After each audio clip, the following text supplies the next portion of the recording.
Welcome, everyone.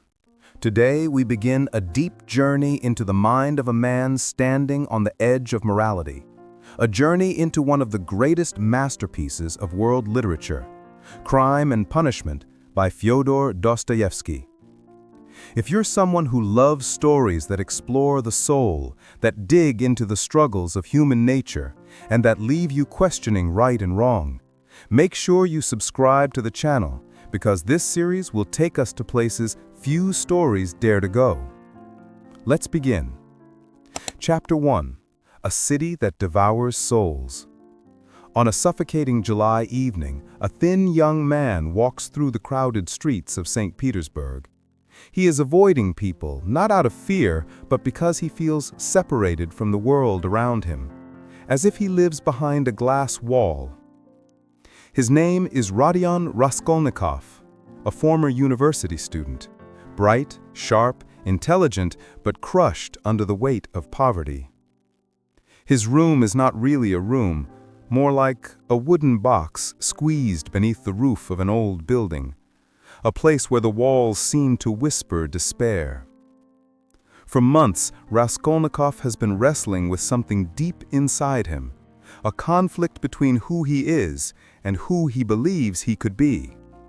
And today, as he steps out into the boiling heat, he is moving toward the first step in a dangerous plan, a plan he can no longer silence.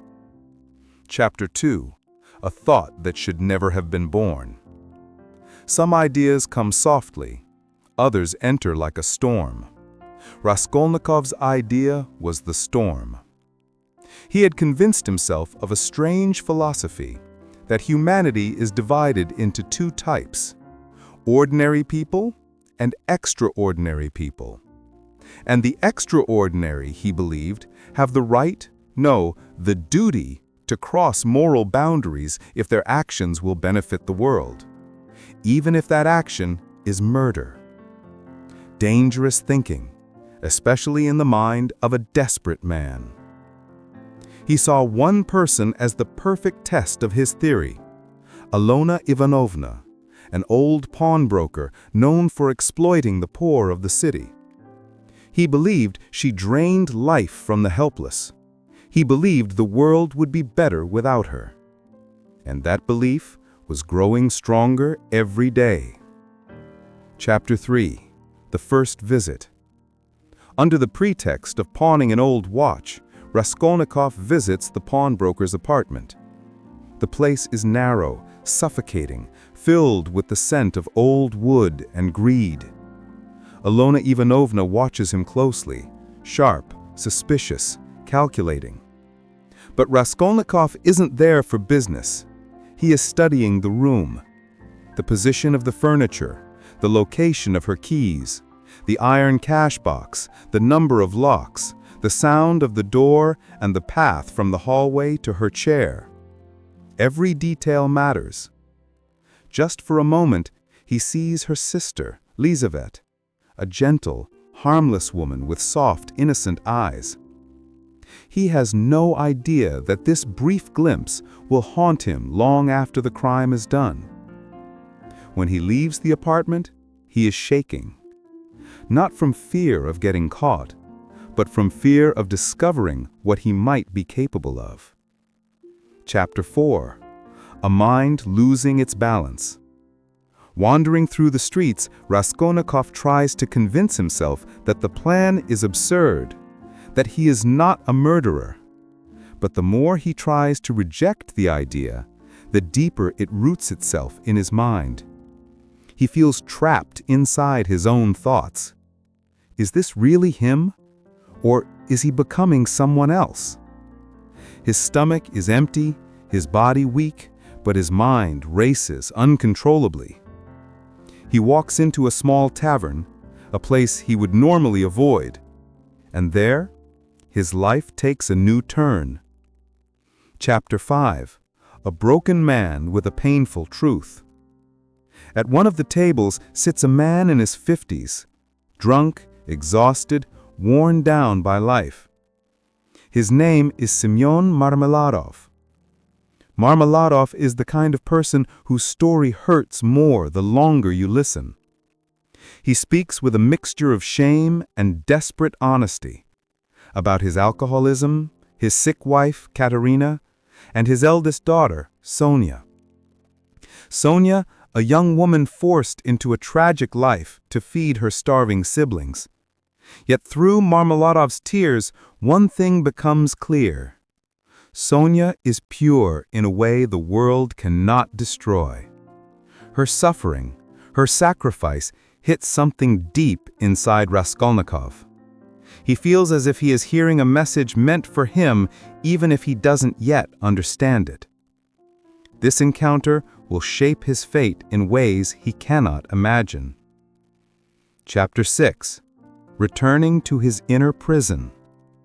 After leaving the tavern, Raskolnikov returns to his room, that suffocating box under the roof. He lies on his narrow bed, unable to rest. In the darkness, 1,000 questions attack him.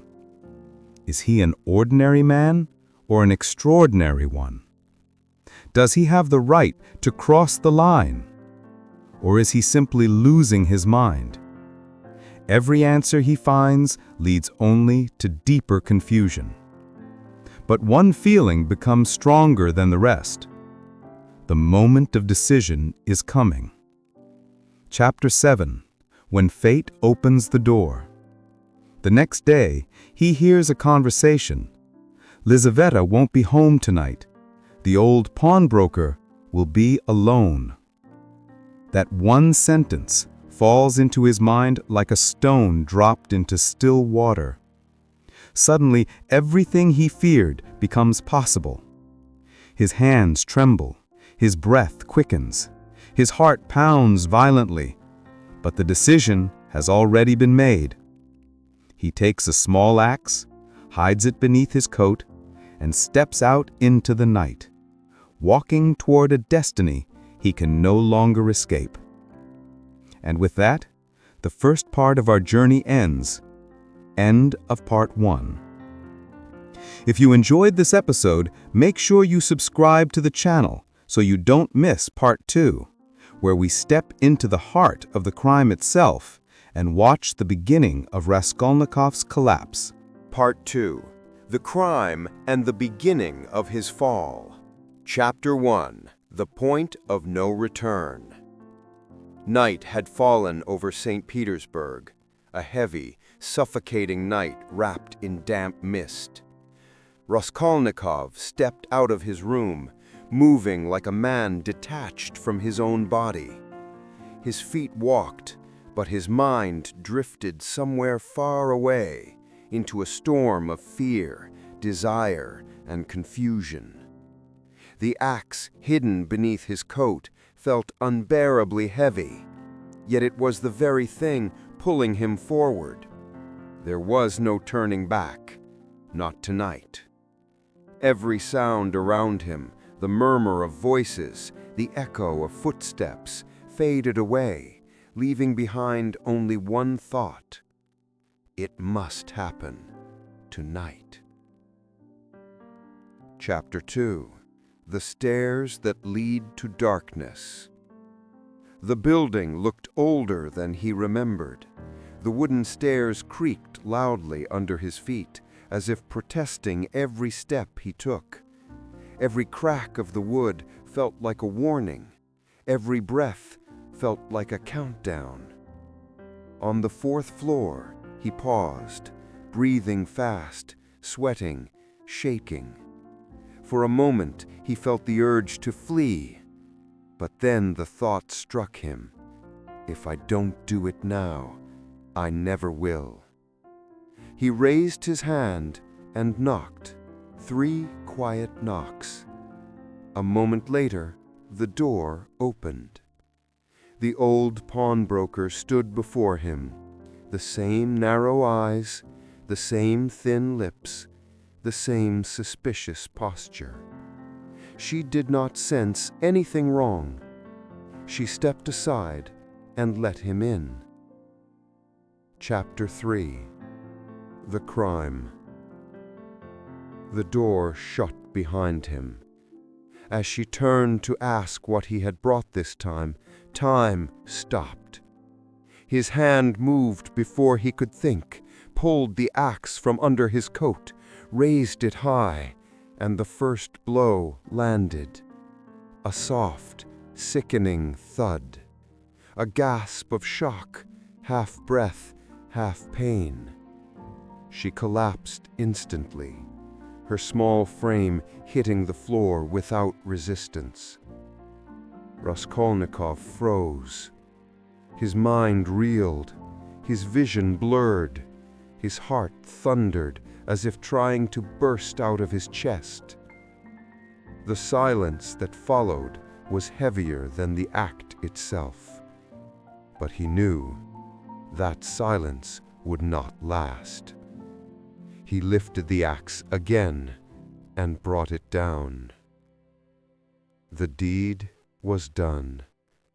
A line had been crossed, one that could never be uncrossed. Chapter 4. A terrible surprise. Raskolnikov forced himself toward the bedroom. He opened the metal cash box, hands trembling, breath shaking. But what he found was nothing worth the horror that filled the apartment.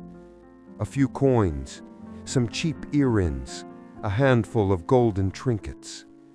He felt no triumph, no satisfaction, only a cold, hollow emptiness. And then, footsteps. Soft, hesitant, but unmistakable. The door opened, and standing there, eyes wide with shock, was Lizaveta, the gentle sister, the innocent one, the one who never harmed anyone. She stared at him, then at the lifeless body on the floor. Her lips trembled, but no sound came out. Her silence was worse than any scream. And in that silence, Raskolnikov understood his life was over. Not because she would turn him in, but because she had just shown him the full horror of what he'd done. He whispered, almost pleading, "Why did you come back now?" But there was no time, no choices left.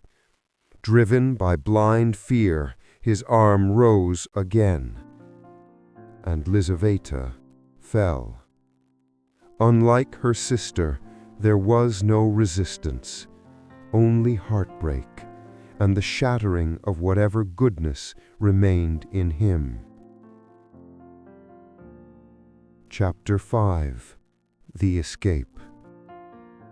Raskolnikov stumbled through the apartment, barely able to breathe. His heartbeat drowned out every sound. His hands were shaking uncontrollably. The walls seemed to close in on him. He grabbed what little he could, trinkets, jewelry, a few coins, things that felt utterly worthless now. Then he stepped into the hallway. There was no one there. Down the stairs, step by step, as if the building held its breath. He made it outside, made it back to his room, closed the door behind him. And the moment he locked himself inside, his legs collapsed beneath him.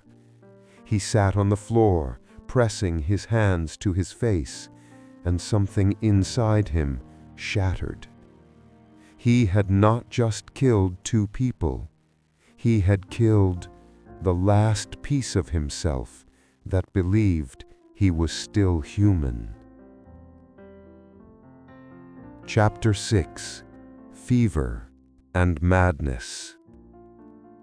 For days, Raskolnikov drifted in and out of consciousness. Fever burned through him like wildfire. Shadows moved in his room. Whispers echoed in his head. He saw the crime again and again, not as he lived it, but twisted, distorted, exaggerated. The walls felt alive. The floor breathed. The silence screamed. Every voice he heard, even the voices from outside his window, sounded like accusations. He wasn't afraid of getting caught. Not anymore. He was terrified of something worse. Himself.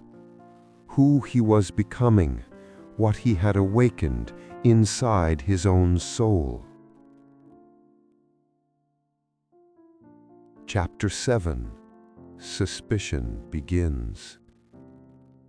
As he recovered from the fever, something strange happened. The city itself began to change. Every face on the street felt like it was watching him. Every conversation sounded like it hinted at him. Every police officer seemed to stare too long. It was paranoia, but it was also the truth, because someone had begun observing him closely. A man with sharp intuition and a calm, unsettling smile.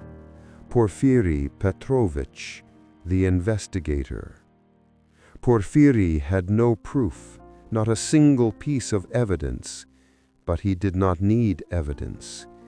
He understood people. He understood guilt. He understood the kind of torment that eats a man alive from the inside. And Porfiri sensed something in Raskolnikov, a crack in his spirit, a crack he planned to widen until the truth broke free.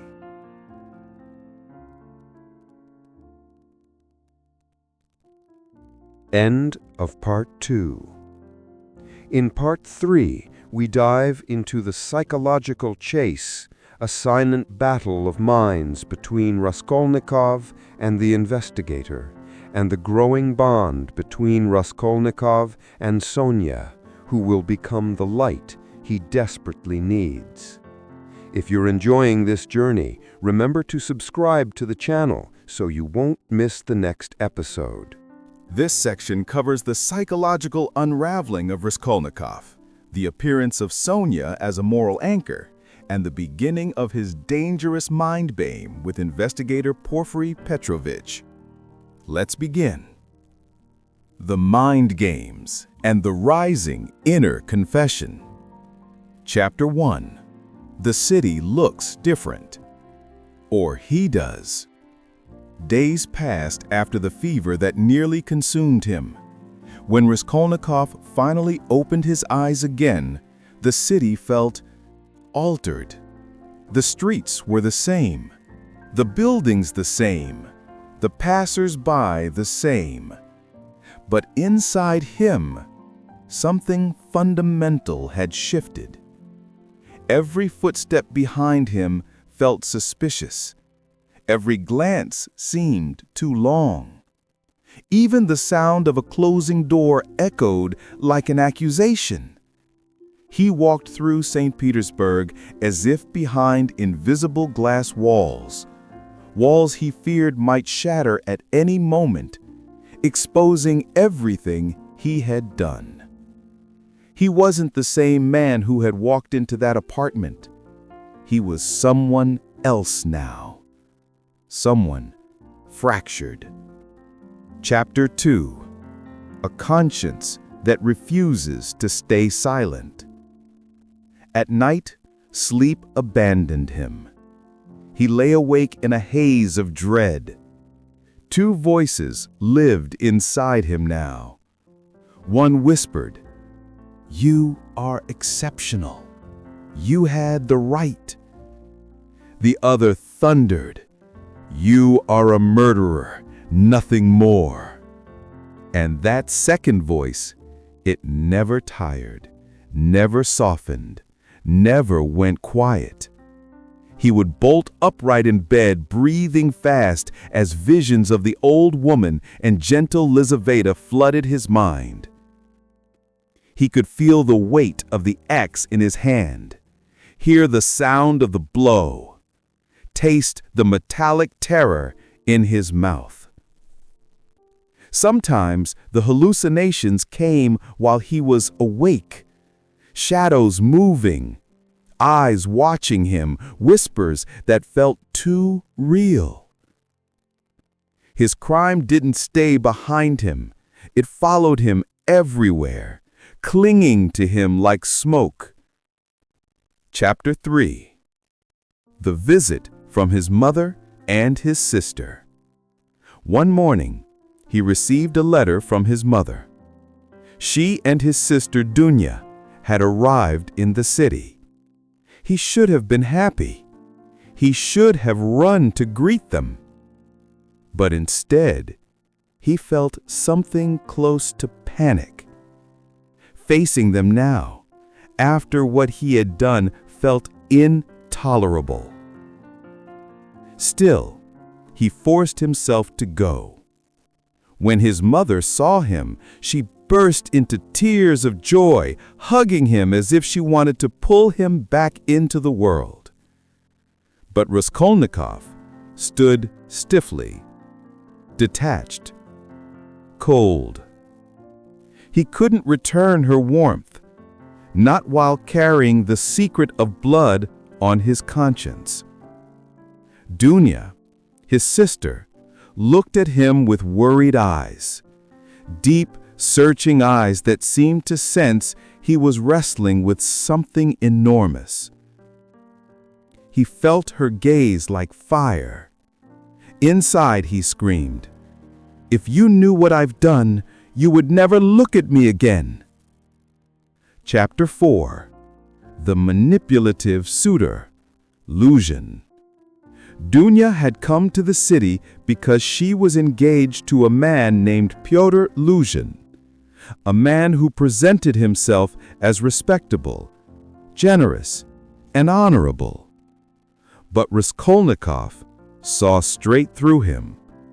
Luzhin wasn't offering kindness. He was buying control. He wanted a wife he could mold, command, and hold above like a trophy. Raskolnikov felt fury rise within him. Even in the chaos of his mental collapse, even after the crime, he refused to let his sister fall into the hands of a man who treated people like possessions. This conflict awakened something human in him, a piece of him that still cared, that still loved, that still fought for someone other than himself. But the anger inside him was unstable, ready to explode. Chapter 5. Sonia, the light he never expected. Then came the news that struck him deeply. Marmeladov, the drunken man whose heartbreaking story he had heard in the tavern, had been run over by a carriage and died shortly after. Raskolnikov went with the crowd to their miserable room. And there, for the first time, he met Sonia face to face. She was thin, fragile, her clothes worn and simple, yet her presence felt gentle, almost luminous. Her eyes held sadness far older than her young age, but also a strange, unbroken warmth. Despite the misery surrounding her family, Sonia moved with quiet strength. She comforted her siblings, held her stepmother as she collapsed in grief, and tried to shield everyone from pain, even while she suffered the most. Watching her, Raskolnikov felt something shift inside him. Why did her kindness hurt him? Why did her purity make his crime feel so monstrous? Maybe because Sonia embodied everything he had destroyed in himself. He didn't understand it yet, but this girl, this gentle soul, would become the key to his fate. Chapter 6. The investigator appears. Porfiry Petrovich. Soon afterwards, Raskolnikov received a polite message asking him to visit the police station regarding a small issue with his old pawned items. He went, unsteadily, reluctantly. There, he met the man who would enter his mind and never leave. Porfiry Petrovich, the investigator. Porfiry was not intimidating, not loud, not aggressive. He was worse. He was calm, observant, friendly, in the most unsettling way. He asked harmless questions. He made small talk. He smiled warmly. But his eyes, those sharp, intelligent eyes, never stopped analyzing. He watched every twitch, every hesitation, every flicker of fear. Porfiry didn't need fingerprints. He didn't need witnesses. He only needed time. He was a hunter who studied the guilt inside a man until it revealed everything. That day, Raskolnikov walked out of the station with the terrifying sense that Porfiry knew something, or would know soon. The game had begun. Chapter 7. The cracks widen. After meeting Porfiry, Raskolnikov's world grew tighter, smaller, more suffocating. He could barely stand being around people. Every sound startled him. Every silence felt dangerous. He fluctuated between two extremes, moments where he felt powerful, the extraordinary man he imagined himself to be, and moments where he saw himself clearly, a murderer drowning in his own conscience. This inner war was tearing him apart. The only refuge he found was in the quiet presence of Sonia. She never pushed him to speak, never judged him, never demanded answers. She simply listened and looked at him with a compassion he didn't understand. Sometimes her eyes seemed to say, "Whatever burden you carry, you don't have to carry it alone." And that was the one thing he could not bear. Kindness. It made the darkness inside him so much harder to ignore. End of part 3.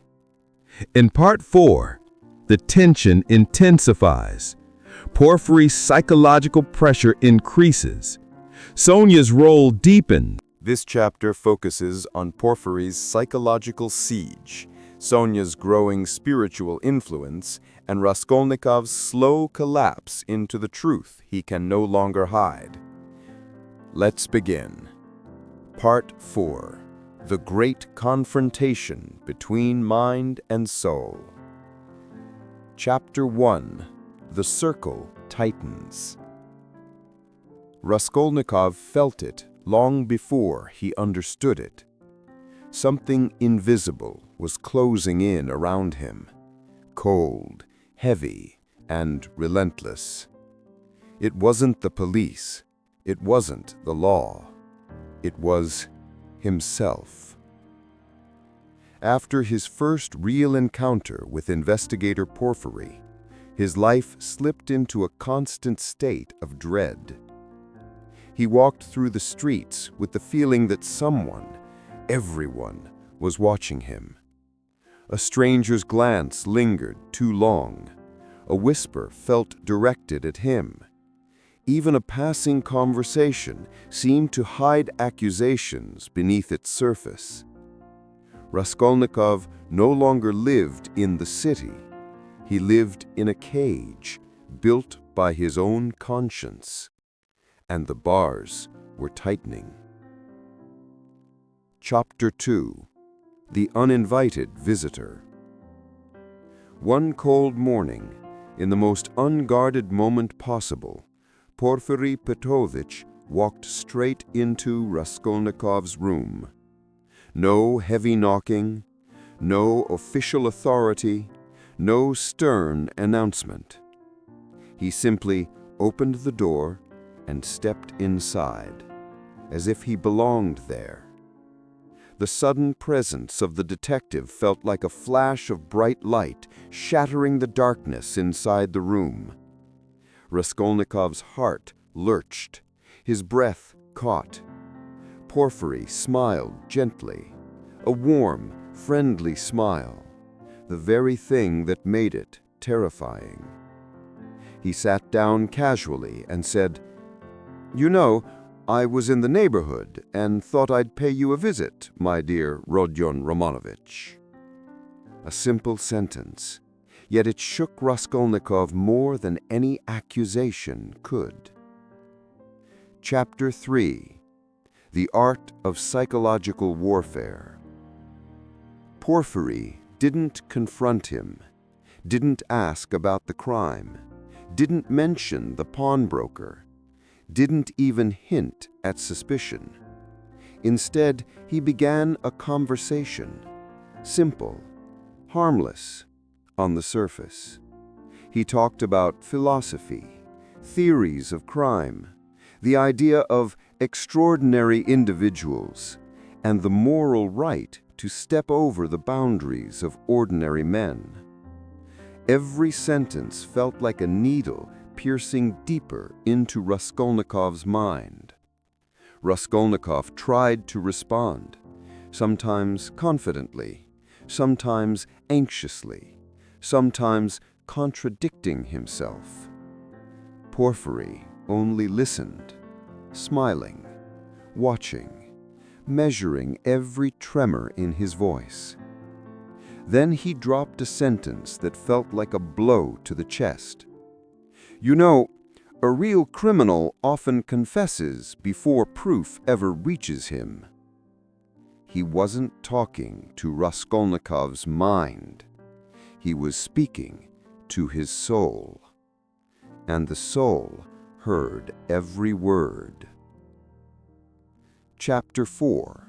The Collapse of Self-Deception. When Porfiry finally left, Raskolnikov collapsed onto his bed, drained as if he had survived a deadly accident. His hands shook, his breath came in short bursts. He realized something terrifying. Porfiry understood him completely. There was no lie he could hide behind, no philosophy sharp enough to protect him, no mask he could wear that would fool that man. The extraordinary man he believed himself to be was crumbling. He was not exceptional. He was guilty. And the truth was beginning to break out whether he wanted it or not. Chapter 5. Sonia, the last safe place. With nowhere else to turn, Raskolnikov went to Sonia. He didn't fully understand why, but he felt himself drawn to her as if she were the only source of warmth in a world turned freezing cold. Her poor little room felt more comforting than any place he had seen in months. He looked at her for a long time, as if searching for something he had long forgotten existed. Then he said softly, "I am alone, Sonia." It was the truest thing he had spoken since the night of the crime. Sonia stepped closer. No judgment, no questions, just a quiet, steady presence. She told him gently, "You're not alone, not while I'm here." She still didn't know what he had done, but she knew he was drowning in something awful, and she stayed. For the first time, he felt seen, truly seen, not for what he pretended to be, but for the broken soul he was. Chapter 6. The Sacred Reading, a Spark of Resurrection. One evening, Sonia took out her small, worn Bible. She opened to the story of the raising of Lazarus, a story of a dead man called back to life. Her voice trembled as she read, not out of fear, but out of hope, hope for him. Raskolnikov listened silently. Each verse felt like a soft hammer breaking through the stone around his heart. He didn't understand why this ancient story affected him, but something inside him moved, shifted, began to awaken. It was the first time he felt the possibility that he didn't have to remain dead inside. Chapter 7. The Truth Draws Near. Walking home that night, Raskolnikov felt freer than he had ever felt before. The streets seemed alive, watching him, whispering to him, waiting. Every shadow felt like a witness. Every sound felt meaningful. He knew the truth was coming, not from Porfiry, not from the police, from within. He could no longer escape the weight of what he had done. He knew, with painful clarity, that Sonia was the only light strong enough to guide him out of this darkness, and that the path she would lead him to would be the hardest of all. Confession. End of Part 4. English version. In Part 5, we reach the breaking point. Porfiry intensifies his psychological pressure. Sonia becomes Raskolnikov's moral compass, and the internal battle reaches its peak as he steps closer and closer to admitting the truth. If you're enjoying this journey, don't forget to subscribe for the next chapter. This chapter moves us into the most intense psychological territory. Porfiry tightens the net. Sonia becomes Raskolnikov's moral compass, and Raskolnikov faces the first real crack in his defenses. Let's begin. Part 5. Nearing confession and the true beginning of his fall. Chapter 1. Days on the edge. The days that followed felt like they stretched into years. Raskolnikov lived in a state of constant tension, waking from nightmares soaked in sweat, falling asleep only to be shaken awake by the weight of his own conscience. Every hour felt like a step closer to something he could not name, something huge, cold, and inevitable.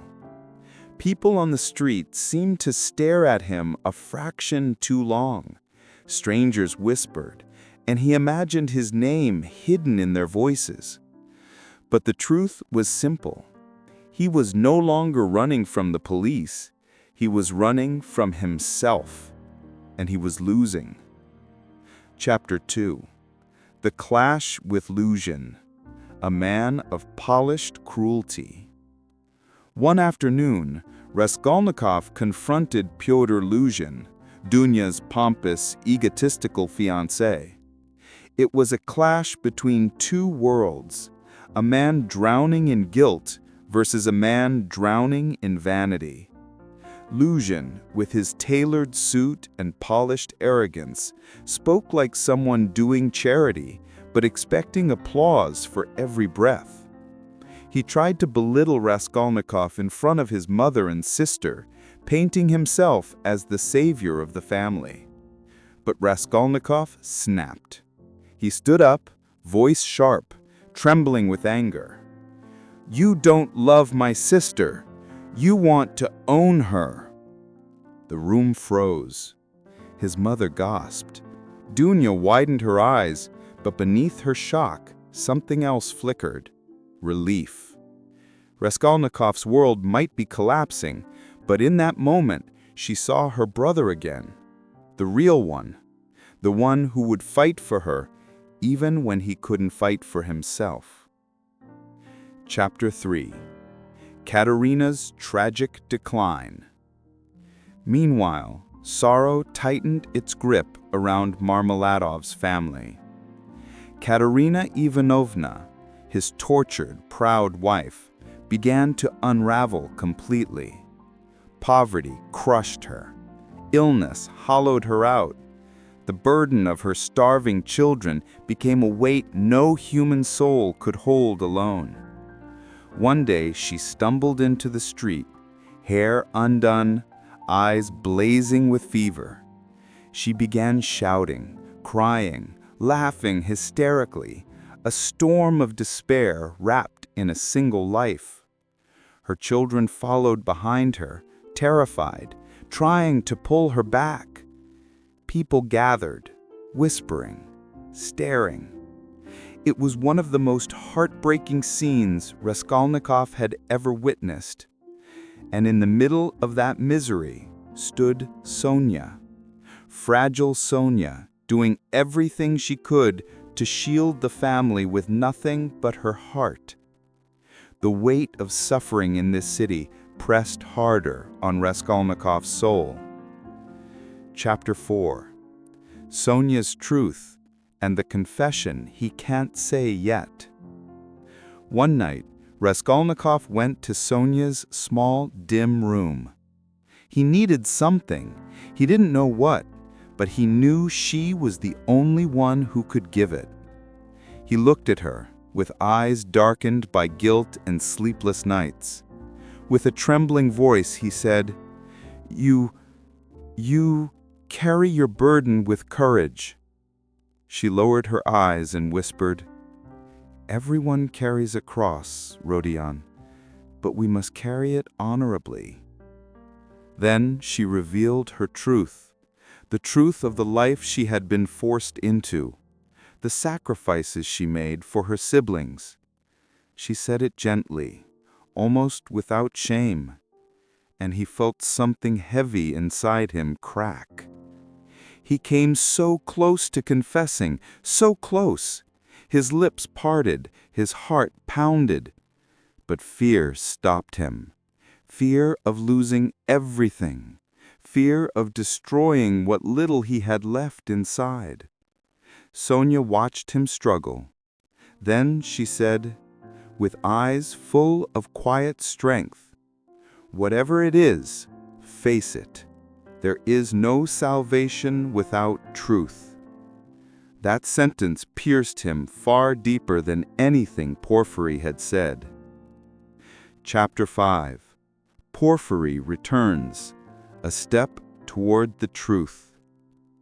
Days later, Porfiry appeared again, this time not in a police office, but in Raskolnikov's own room. His tone had changed, his posture too. No warm smile, no small talk. Just calm, steady clarity. He sat across from Raskolnikov and said, "Rodion Romanovich, I know you're suffering, and I'm not here to arrest your body. I'm here to help your soul." He leaned forward and continued in a quiet, almost fatherly voice. "Confession is not the end. It is the beginning." Those words hit him like a wave. They opened a door, not to punishment, but to something deeper. Possibility, change, redemption. For the first time, he didn't feel cornered. He felt seen. And that terrified him even more. Chapter 6. Panic and the calm before the storm. After Porfiry left, Raskolnikov spiraled into a state of intense inner chaos. His mind screamed, "Confess!" But his fear shouted even louder, "Your life will be over!" He was torn in half between the desire to free himself and the terror of losing everything. He barely slept, barely ate. Every memory of the axe, of the blood, of Lizaveta's silent terror returned to him in vivid detail. He knew the end was coming. He didn't know the form it would take, but he knew who would be standing beside him when it arrived. Sonia. Chapter 7. Sonia holds his hand toward the truth. Finally, after hours of pacing, thinking, breaking down, he returned to Sonia. This time, he was shaking. He looked at her with eyes full of torment and whispered, "Sonia, I am a criminal." He couldn't finish. The whole truth didn't come out, but Sonia needed the full sentence. She knew. She reached out, took his trembling hand, and held it firmly. Her voice was steady. "Tell it completely, and tell it to the world, not for them, but for you." In her words, there was no condemnation, only compassion, strength, and the promise of a path forward. In that moment, Raskolnikov realized redemption isn't in escape, it's in surrender. And the door of confession was no longer behind him, it was right in front of him. End of Part 5, English version. In Part 6, we reach the most critical moment. Raskolnikov stands on the edge of confession, Sonia walks with him toward the police station, and Porfiry awaits the truth he already knows. If you're enjoying this cinematic journey, don't forget to subscribe so you never miss the next episode. This chapter brings us to the edge of confession, the breaking of Raskolnikov's inner resistance, and the final steps he takes with Sonia toward the truth. Let's begin. Part 6. The Road to Confession and the Final Fall Before Redemption. Chapter 1. The Last Night Before the Truth. The night before Raskolnikov's confession was the longest night of his life. He couldn't sleep. He sat on the edge of his bed, staring at the wall as if waiting for something to crawl out of it. Each time he closed his eyes, he saw the pawnbroker, Lizaveta, the blood, and himself. His mind had become a stage where memories performed violently and without pause. Two voices battled inside him. One whispered, "Run, don't confess, save yourself." The other, colder, heavier, truer, said, "The truth will hunt you wherever you run." And through that inner darkness, a faint image of Sonia appeared, like a distant light calling him forward. Chapter 2. A haunted return to the crime scene. Unable to bear the pressure, Raskolnikov walked into the night. His feet led him, for the first time with full awareness, back to the building where it all happened. He stood before the old doorway as his heart hammered in his chest. He climbed the stairs, step by step, each step trembling beneath him, as if the staircase itself remembered the crime. He reached the familiar door, his hand lifted toward it. He didn't knock, didn't open it, just touched the wood, as if touching a grave. A new tenant appeared behind him, asking kindly, "Are you looking for someone?" Raskolnikov's breath caught. He staggered back and fled down the stairs. He understood then that he could no longer escape the memory of the act, nor the truth that was tightening around him like a closing fist. Chapter 3. Porfiry reveals his cards. The next morning Porfiry summoned him, but this time there was no polite banter, no games, no warm smiles. The interrogation room was silent, a silence heavier than shouting. Porfiry sat across from him, looked him straight in the eyes, and said, "I know, and you know that I know." His tone carried no anger, no blame, only certainty and a strange sense of sympathy. He continued, "I won't arrest you. I want you to come on your own, to speak the truth with your own lips. It will be better for you." Porfiry's words were not the words of a hunter, but of a man offering redemption. Raskolnikov felt dizzy, terrified, cornered. Yet somewhere in that fear was a small flickering spark of relief. The truth was no longer a trap, it was a choice. Chapter 4. After the breakdown, a visit to his mother. Leaving Porfiry, Raskolnikov felt crushed as if carrying a stone inside his chest. He wandered aimlessly until he found himself standing before his mother's room. She lit up with joy when he entered, her face breaking into a smile as if she had been waiting for a miracle. But Raskolnikov couldn't meet her eyes. She sensed the pain inside him, a mother always does, and her face slowly fell into worry. Tears filled her eyes as she begged him to speak, to tell her what tormented him, but he couldn't. His voice cracked as he whispered, "Forgive me, I can't tell you anything yet." It was one of the most painful moments for him. The guilt he felt toward his mother was almost unbearable. He returned to Sonia, broken, lost, shaken to the core. He entered her little room like a man stepping into a sanctuary after a long storm. He said quietly, "Sonia, Porfiry knows the truth." She didn't scream, didn't panic. She simply walked closer, took his trembling hand, and said with gentle strength, "Then it's time, Rodion." And in that moment, Raskolnikov felt that he stood at the edge of the last barrier inside him. Sonia didn't force him, she guided him with compassion. "Go," she whispered. "Speak. You are strong, and you will endure." Her faith in him was the one thing holding him together. He left Sonia's room and walked through the city with steps that felt unsteady, as if the ground itself shook beneath him. His thoughts were loud, too loud. Voices in his mind screamed, "Don't confess, save yourself." Others cried, "Free yourself, end this suffering." His soul was a battlefield. As he approached the police station, he suddenly slowed. The world around him seemed sharper. Children laughing, carriages rolling, vendors shouting. It felt like a final glimpse of a life he was about to leave behind. Then he heard soft footsteps behind him. He turned and saw Sonia.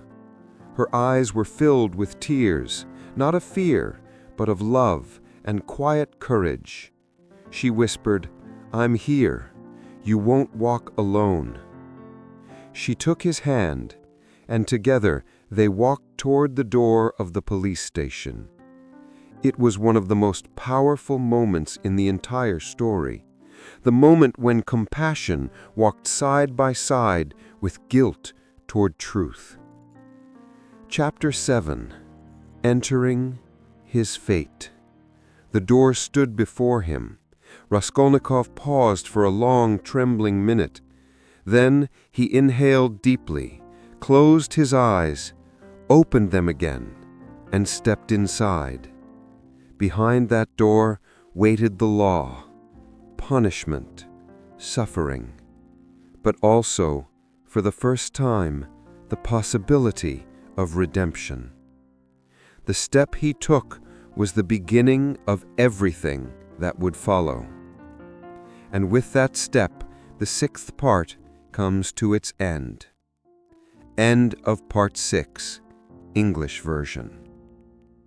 Part 7 will bring the full confession, the emotional collapse, and the beginning of Raskolnikov's long journey towards spiritual rebirth.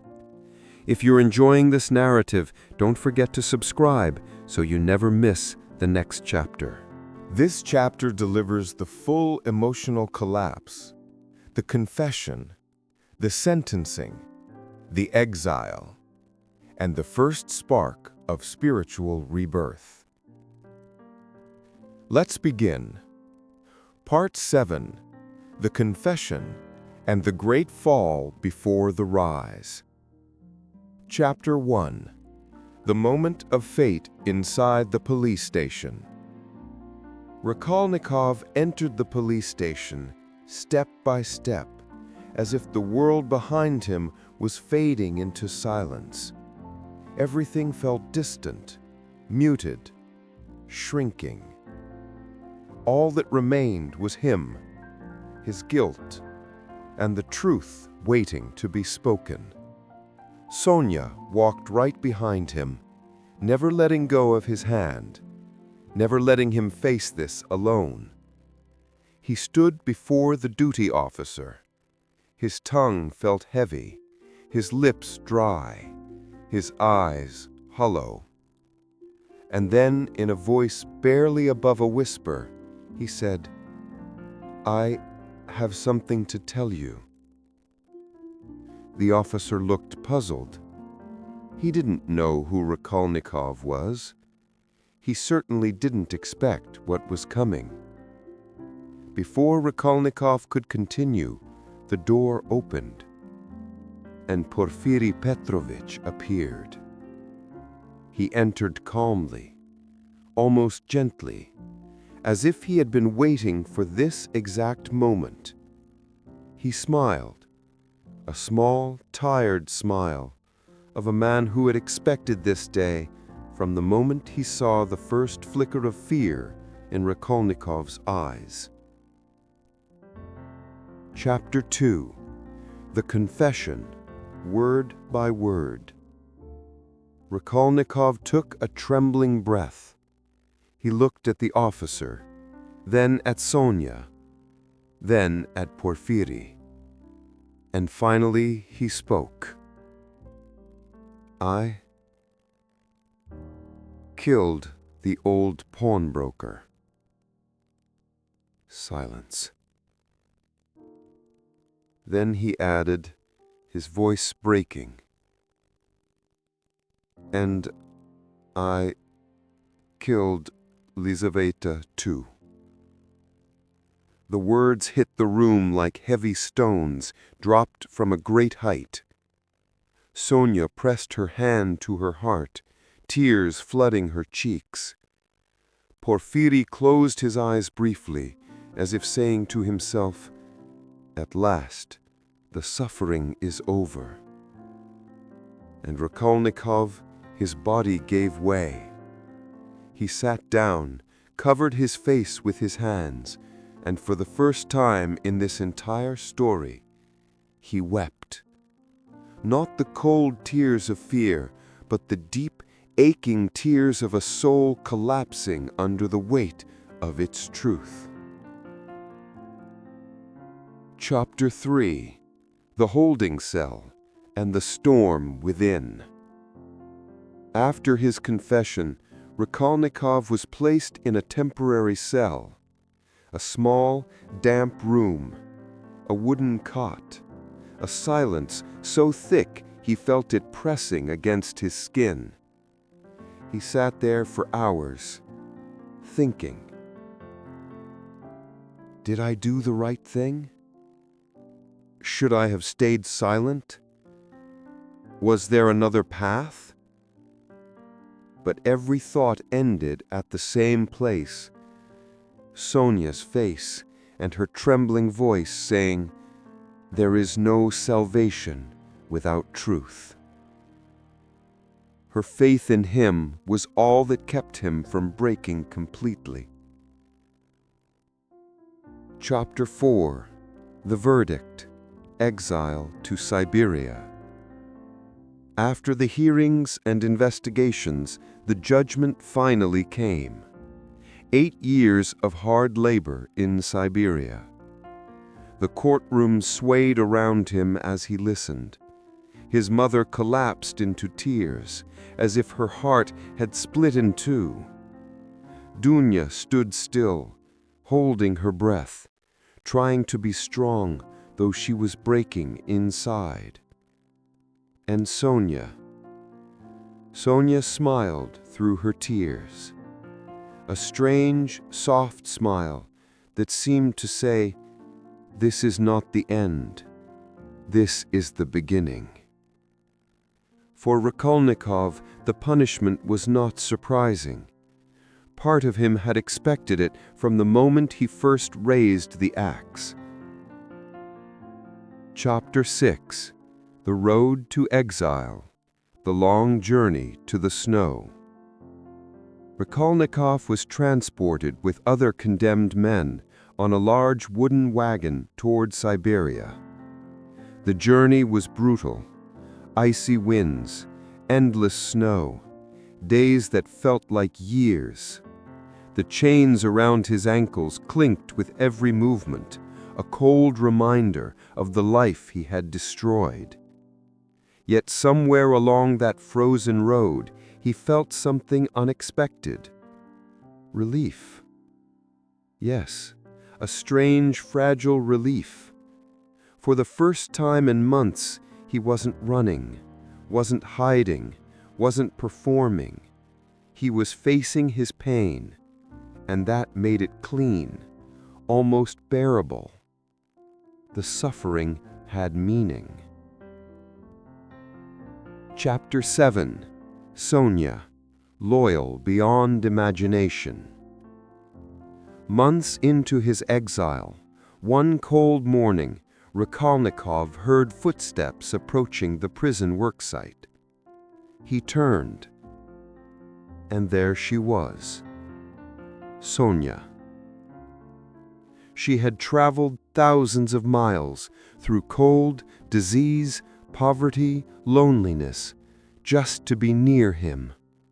Her clothes were simple, her bag small, but her eyes shone with warmth and determination.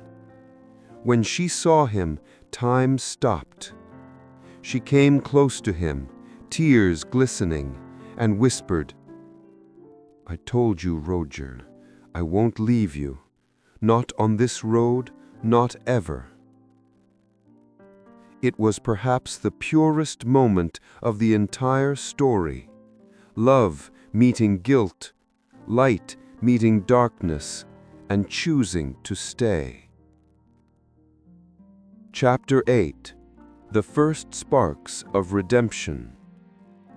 Life in Siberia was harsh. Back-breaking labor, long nights, cold that could crack stone. But Rakolnikov began to feel something inside shift. Sonia visited whenever she could. She read to him, spoke with him, gave him a human warmth he had never known before. Slowly, slowly, a crack appeared in the wall around his heart. One night, as he sat alone in his cell, listening to the rain tap the roof, he felt a strange new feeling. Not pride, not despair, not guilt, but the smallest spark of something forgotten. Hope. For the first time he thought, maybe I can live again.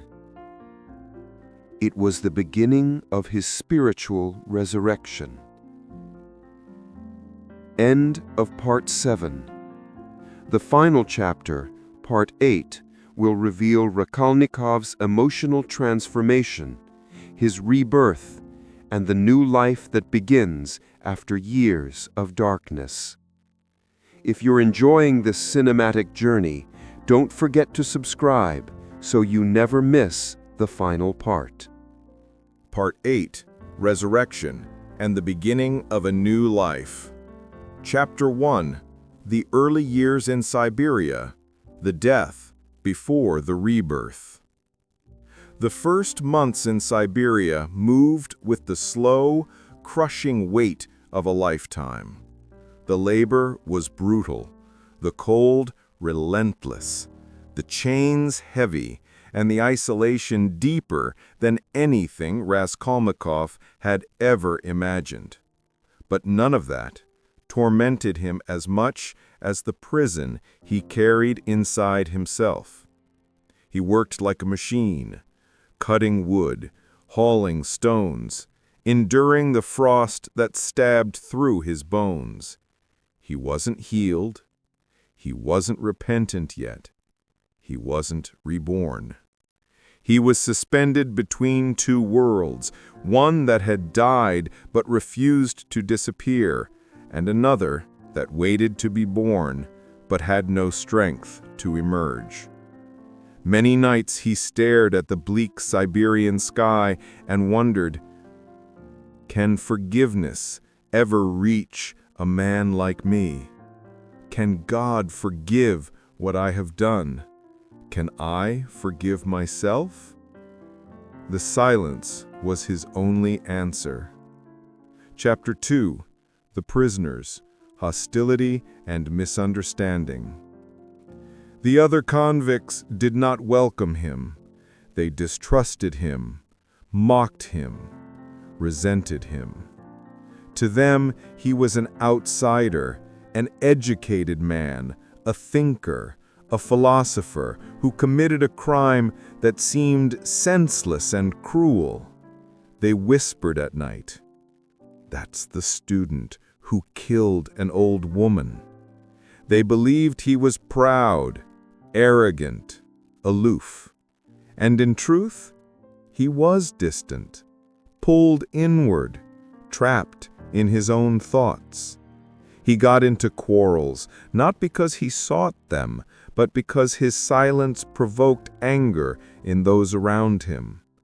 Yet slowly, painfully, he learned an important truth. Punishment is not found in the walls. Punishment is found in the soul. And his punishment was far heavier than any chain on his feet. Chapter 3. Sonia, the Heart That Never Leaves. Through the icy despair, Sonia remained the single steady light in his life. She visited him as often as she could, walking across snow, enduring wind and illness, arriving with that soft, gentle smile that carried more warmth than all the fires in Siberia. She brought him books, read to him, told him stories from home. But more than anything, she gave him something his mind had never understood before: unconditional love. In her eyes, he was not a monster, not a murderer, not a lost cause. He was a soul still capable of healing, still capable of becoming new. And with each visit, the heavy stone on his chest shifted just a little. Chapter 4. The Fever, the Vision that Changed Everything. One year, Raskolnikov fell into a violent fever that nearly killed him. For days, he drifted between consciousness and delirium. He dreamed of a terrible plague, a plague that spread across the world, making men believe they were gods. Each infected person thought their ideas were the only truth.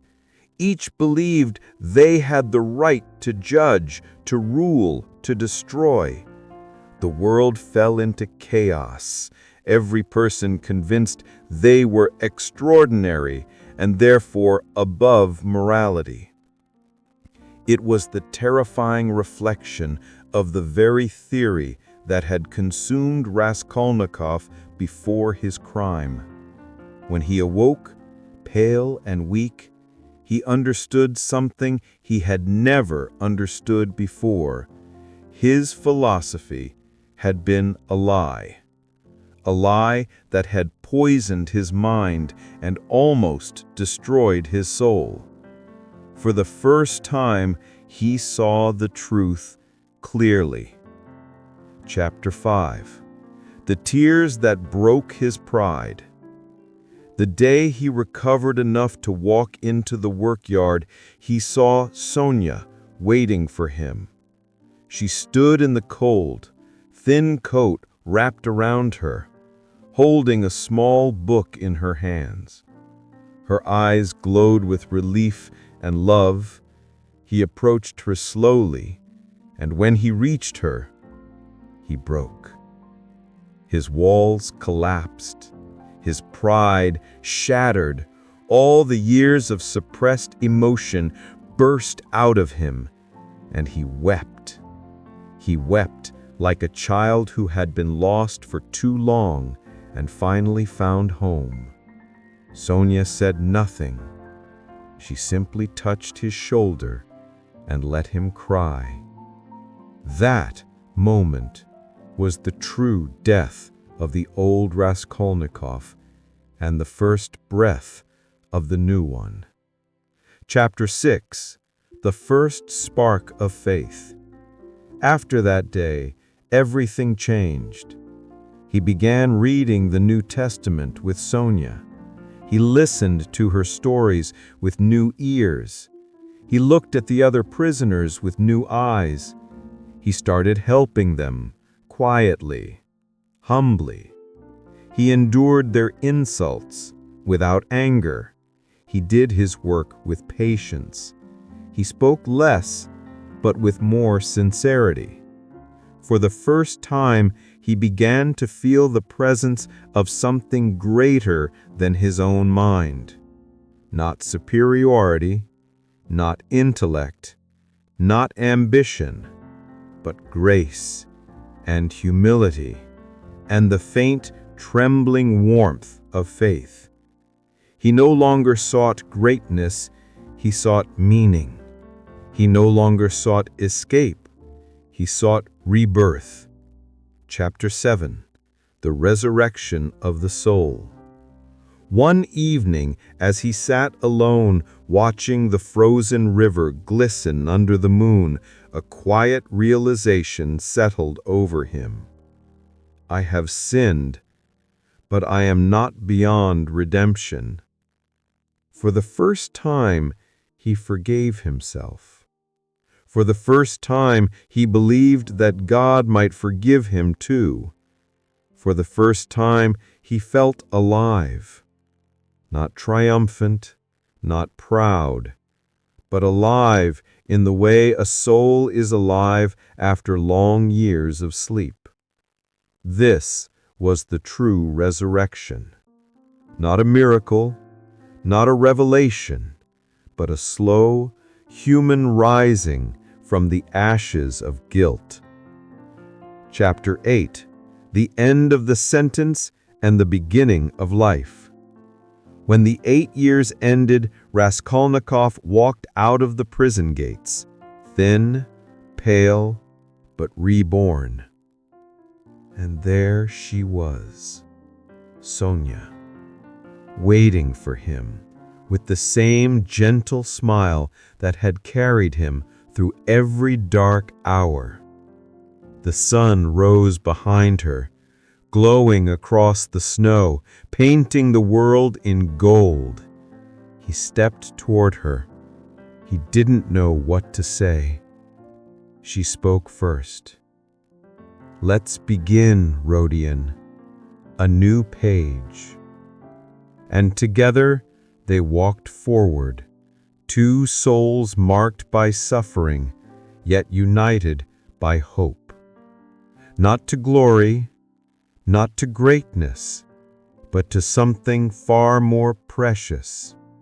A simple, honest life built on truth, love, faith, and a heart finally free. The end and the new beginning. And thus ends Raskolnikov's journey from arrogance to humility, from murder to repentance, from inner death to spiritual rebirth. This is not a story about crime, but about humanity, about the fragile, wounded soul and its long, painful road toward redemption. If you enjoyed this epic retelling, don't forget to subscribe to the channel so you never miss powerful stories like this.